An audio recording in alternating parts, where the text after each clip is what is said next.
ఇంతటి విశిష్టమైన ప్రదోషకాలం ఎంత సమయం ఉంటుంది? అసలు ప్రదోషం అంటే ఏమిటి? ప్రదోషకాలంలో పాటించాల్సిన విధానాలు ఏమిటి? ప్రదోష వ్రతం ఆచరించడం ద్వారా భక్తులకు కలిగే లాభాలు ఏమిటి? ఇప్పుడు తెలుసుకుందాం.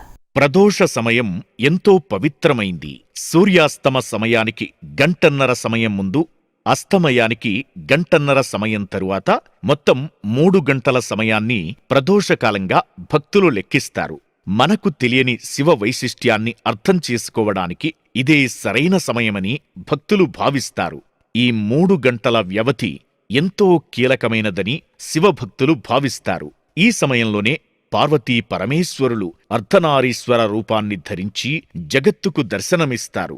ప్రదోష సమయంలో శివారాధన ఆధ్యాత్మిక ఉన్నతికి దోహదం చేస్తుందని భక్తుల నమ్మకం.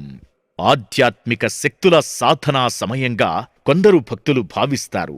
మరికొందరు కుండలినీ శక్తుల ప్రేరణకు ప్రదోష సమయం అనువైనదని నమ్ముతారు. ప్రదోష సమయంలో శివార్చన వల్ల తప్పక అభీష్టసిద్ధి కలుగుతుందని నమ్మకం.